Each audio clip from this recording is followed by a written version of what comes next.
Hi there, ये MGT 503 organisational behaviour की short lecture series का 11th लेसन है। सो इसके अंदर सबसे पहले ये चीज़ दिखाई जा रही है कि स्पेसिफिक से जनरल लेवल की तरफ जाएं अगर। स्पेसिफिक लेवल अगर हम देखें तो सबसे ज़्यादा स्पेसिफिक लेवल होता है सेलुलर लेवल। हम ह्यूमन बॉडी की अगर बात करें, बायोलॉजिकल सिस्टम की बात करें, तो उसमें सबसे छोटा जो हिस्सा होता है वो सेल होता है। और ऑर्गेनाइजेशन के अंदर जो सेलुलर लेवल है वो इंडिविजुअल लेवल है। जितना ज़्यादा स्पेसिफिक होंगे हम, तो सबसे ज़्यादा स्पेसिफिक अगर हम होंगे तो वो इंडिविजुअल लेवल आएगा। और अगर हम ऊपर की तरफ जाते रहेंगे तो हमारे पास ग्रुप, ऑर्गेनाइजेशनल लेवल, कॉर्पोरेट और फिर ग्लोबल लेवल तक आएगा। ये चीज़ यहाँ दिखाई जा रही है। उसके बाद है फिर सिस्टम व्यू ऑफ ऑर्गेनाइजेशन।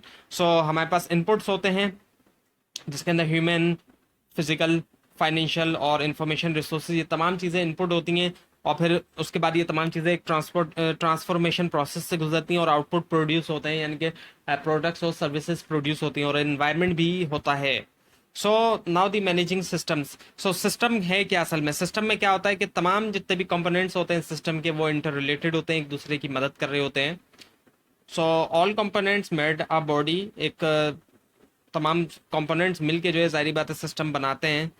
और ज़ाहिर बात है अगर सिस्टम का कोई एक हिस्सा ख़राब हो जाता है या सही काम नहीं करता तो पूरा का पूरा सिस्टम या तो काम नहीं करेगा, ये सही से काम नहीं करता। उसके बाद है फिर सिस्टम थ्योरी। सिस्टम थ्योरी क्या है? सिस्टम थ्योरी इस आइडिया के ऊपर बेस्ड है कि जो बिहेवियर है वो इन्फ्लुएंस्ड होता है कई सारे फैक्टर्स से, और वो फैक्टर्स आपस में मिलके काम करते हैं एज अ सिस्टम। और ये फैक्टर कौन कौन से हैं? फैमिली है, फ्रेंड है, सोशल सेटिंग्स है, इकोनॉमिक क्लास है और एनवायरनमेंट एट होम है।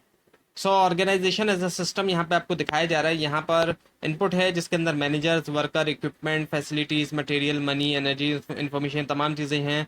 और उनको ट्रांसफॉर्मेशन किया जाता है।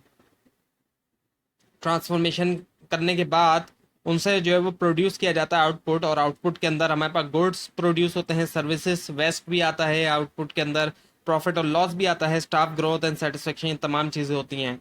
और इन्फ्लुएंस होता है, कल्चरल इन्फ्लुएंस भी होता है, पॉलिटिकल इन्फ्लुएंस भी होता है और मार्केट इन्फ्लुएंस भी होता है।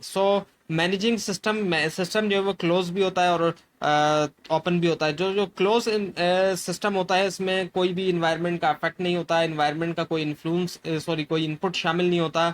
ऑर्गेनाइजेशन जो है वो क्लोज सिस्टम है अगर, तो ऑर्गेनाइजेशन जो है इन्फ्लुएंस नहीं होती और ना अफेक्टेड होती है इन्वायरमेंट से।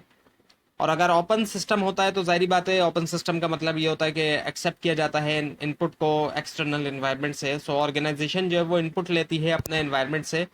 Organisation as an open system यहाँ पे दिखाया जा रहा है। इनपुट है, ट्रांसफॉर्मेशन है, जो इनपुट है उसकी ट्रांसफॉर्मेशन की जाती है और फिर आउटपुट प्रोड्यूस होता है। और जो इन्वायरमेंट होता है जाहिर बात है उसका भी जो है वो अफेक्ट होता है। ये था लेसन नंबर 11। आपको अगर इस बारे में कोई क्वेश्चन है तो नीचे कमेंट कीजिए, और इस पूरी सीरीज को देखने के लिए इस चैनल को सब्सक्राइब कीजिए, बेल आइकन के ऊपर क्लिक कीजिए। Thanks for watching this video.